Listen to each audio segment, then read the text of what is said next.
I never thought the biggest mistake of my marriage would come disguised as a generous decision.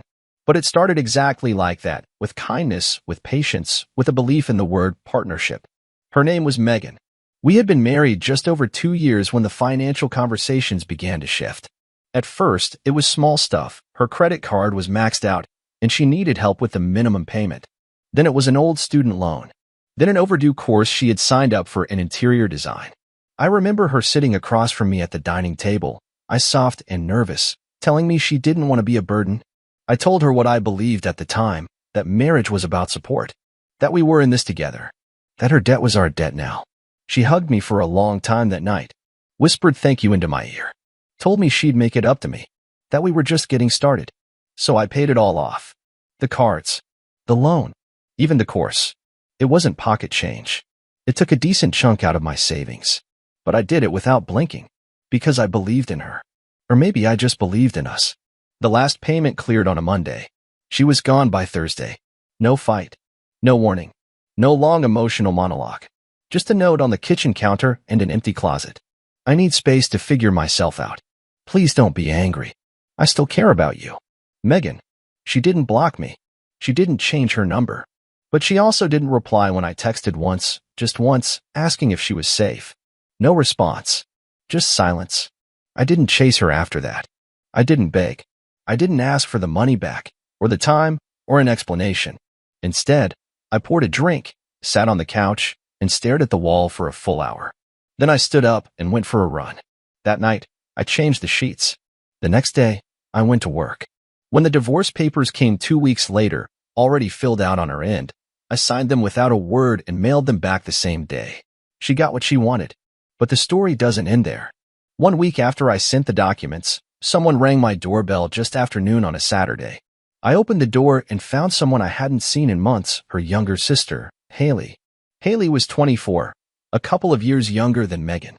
She had always been a little more outspoken, more grounded. We got along well when she visited, usually joking at Megan's expense in a light, teasing way that sisters do when there's still love under the sarcasm. But she hadn't been by since well before Megan left. Now she stood there, in jeans and a t-shirt, a small box in her hands. Hey, she said. She asked me to pick up a few things she left behind. I nodded, stepped aside, and let her in. They're in the hall closet. She walked in slowly, scanning the apartment like she expected to see broken furniture or empty whiskey bottles. But the place looked the same, clean, quiet, composed. The couch was fluffed. The dining table was clear. There was no evidence of chaos, no smell of bitterness. You doing okay? She asked carefully. I shrugged. Better than I thought I'd be. She opened the closet, pulled out a small duffel bag and a folded yoga mat, then turned back to me. She thought you'd be a wreck. Then she doesn't know me at all, I said. Haley paused, studying me for a second longer than felt casual. Then she did something unexpected. She set the box down on the counter and sat on the arm of the couch. I have a confession. I raised an eyebrow. This should be good.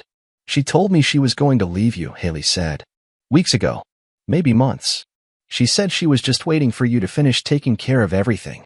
I didn't answer. I just looked at her. I didn't need to say I knew. The timeline was obvious now. The way she had been distant, but polite. Cold, but never cruel. Keeping the peace until she got her clean slate. I told her she was being selfish, Haley went on. That no one deserves that. But she didn't care. I sat down across from her. And now what? You're here to clean up her mess. She shook her head.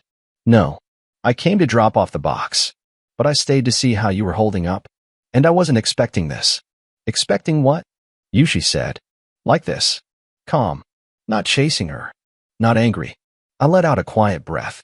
I already gave her enough of myself. No point giving her the aftermath too. Haley smiled soft, surprised. That's honestly kind of hot. I laughed. She did too. And for the first time in weeks, the room felt lighter. She ended up staying longer than she planned. We talked. About everything and nothing. Old family memories, mutual friends, music, her job. Hours passed like minutes. She ordered takeout without asking. I let her. We sat on the couch, eating noodles and watching some mindless comedy that neither of us really paid attention to. And then, near the end of the night, when the conversation dipped into a quiet lull, she looked at me again. This time differently. I always wondered, she said softly. Wondered what? If you were the one who loved more, or just the one who got used first? I didn't have an answer. But she leaned in anyway and kissed me. When Haley kissed me, it wasn't dramatic. It wasn't rushed or full of desperation. It was quiet, soft, honest. The kind of kiss that didn't ask for permission because it already had the answer. I didn't pull away. I didn't even think about it, really. After everything I'd been through, after all the lies and manipulations I just let roll off my back like rain, this was the first moment that felt real again. When she leaned back, there was no awkward laugh, no apology. She just looked at me. I steady. Sorry, she said. I didn't plan to do that. I know, I said. Do you hate me for it? No, I said. I think I should have been the one to kiss you first. She smiled. It was small, but it stayed with her the whole night. We didn't sleep together that night. She didn't stay over. After the kiss, we talked a bit more, mostly light things, and then I walked her to her car. She paused at the door before getting in, hand resting on the roof, looking at me like she wanted to say something more but wasn't quite ready. Don't tell her, she said finally. I wasn't planning to. She nodded, climbed into her car, and drove off. After she left, I sat down on the couch, still warm from where she'd been. I didn't feel guilty. I didn't feel confused. What I felt was strange, peaceful, even grounded. Maybe it was because Haley hadn't tried to fix anything. She hadn't come to make excuses or offer apologies on Megan's behalf. She just saw the damage and, instead of pretending it wasn't there, chose to sit in it with me. Over the next week, Haley and I kept in touch. Nothing intense. Just a few texts here and there. A song she thought I'd like. A funny meme. A joke about Megan's inability to ever finish a cup of coffee. It was light, but behind all of it, I felt something building. She wasn't prying into what I felt, but she was making space for me to feel it. And that was something Megan never quite knew how to do. With Megan, everything was either romanticized or avoided. With Haley, it just existed. Unfiltered. Unforced. 3 days later, she invited me out for coffee. We met at a small spot off the main road, one of those hidden little places with mismatched furniture and vinyl records playing through dusty speakers. She was already there when I arrived, hair in a loose bun, wearing a dark green sweater that made her eyes look even sharper. We talked for 2 hours. Then she invited me to take a walk. It was early evening when we reached the park near her place. We sat on a bench under one of those tall oak trees that had just started shedding its leaves. She pulled her knees up onto the bench and rested her chin on them. I'm still not over how she did it, she said. I don't think I ever will be, I replied. She doesn't deserve what you gave her. Maybe not. But I gave it anyway. That's on me. She looked at me like she didn't agree, but didn't want to argue. You're good at not hating people, she said quietly, even when they deserve it. I'm better at forgetting them, I said. She reached for my hand. This time, when I walked her home, I didn't hesitate. When she turned the key in the lock, she looked up at me and said, You coming in? I was. That night, things between us changed. We didn't rush anything, but the moment had its own pace. It was easy, natural, the kind of connection that made everything else fade. There was no awkwardness, no shadows of Megan lingering in the room. Just two people finding comfort in each other, not to numb the pain, but because healing sometimes finds you in unexpected places. In the morning, she made coffee and stole one of my t-shirts. We sat on her couch in silence for a while. Then, before I left, she said, You don't owe me anything. I know, I said, but I want to give you something anyway. After that night, we started seeing each other regularly. Quietly. Privately. Neither of us posted anything. Neither of us needed to. What we had wasn't a statement, it was a refuge. But the world has a funny way of catching up. About 3 weeks later, there was a knock on my door. I wasn't expecting anyone. It was a Saturday morning. Haley was in the kitchen, barefoot, wearing one of my flannel shirts and pouring coffee. I opened the door without thinking, and there she was. Megan. She looked awful. Pale. Hair unkempt. Eyes rimmed with red. Like someone who hadn't slept in days. She didn't say anything right away. Just stared at me like she couldn't believe I was real. I didn't know who else to come to, she said finally. I've made such a mess. I didn't move. I didn't invite her in. She took a step forward. Can we talk? Before I could respond, I heard Haley's voice behind me. Who is it? Megan's head snapped up. Haley stepped into view, coffee in hand, still in my shirt, barefoot, casual, completely at home. Her expression was calm, her eyes steady, and then she looked directly at her sister. Oh, Megan said. Of course it's you. She didn't even sound angry, just broken. Like the final piece of her plan had crumbled, and now there was nothing left to hold it up. You already got what you wanted, Haley said, taking a sip of coffee. Now it's my turn. I didn't say a word. And Megan didn't ask to come in. She just stood there for another 10 seconds. Then turned, walked back to her car, and drove away without looking back. I closed the door. Haley looked at me. Still okay. I nodded. Never better. The door clicked shut, and for a long moment, neither of us moved. The silence hung in the air, not heavy, not awkward, just full of something unspoken. Haley looked at me with those steady eyes, still holding her coffee like it was just another quiet Saturday morning. Like her sister hadn't just stood at the threshold of my apartment, eyes red and voice shaking, realizing the world had moved on without her. She didn't expect to see me here, Haley said finally. No, I agreed. She expected to find the same guy she walked out on. Haley gave a dry smile and walked back to the kitchen. I followed. The smell of coffee lingered, warm and grounding. She handed me a mug and leaned against the counter. You think that was her rock bottom? She asked. I don't care, I said, and I meant it. Whatever it was, it's not my problem anymore. She took a slow sip, her eyes not leaving mine. Good. Because you don't owe her anything. That was the strange part. Somewhere along the way, the anger had dissolved. There was no hunger for revenge, no desire to shout or gloat. Megan's arrival hadn't stirred regret or old love. If anything, it confirmed how far I'd come. It proved that I wasn't stuck where she left me.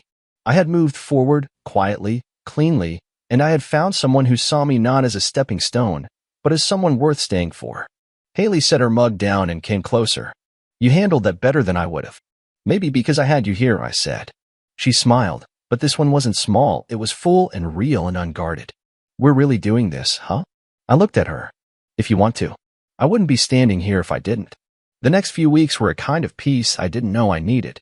Haley and I didn't rush into anything public. We spent time together at my place, at hers, little moments that mattered.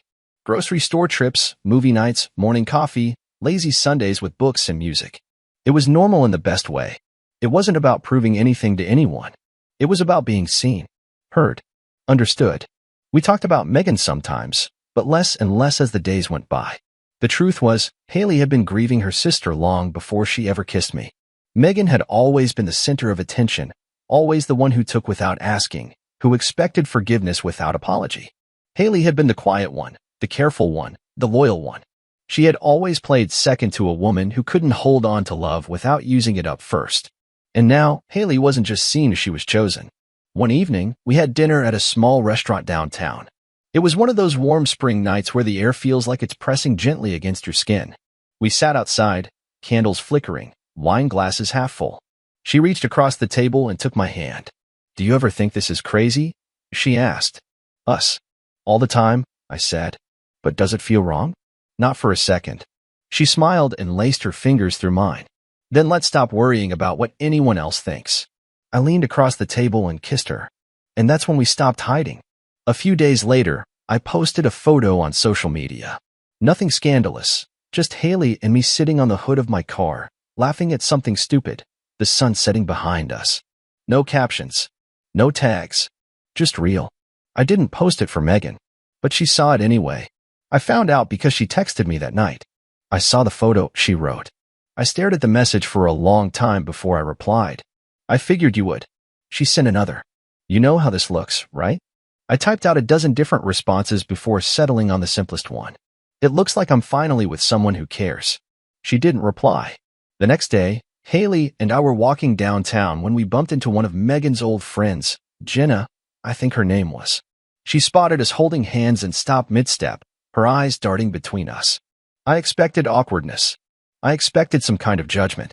But instead, she said, I always thought you deserved better. Then she walked away. Haley squeezed my hand tighter. See, she whispered. Even they knew. That weekend, Megan tried once more.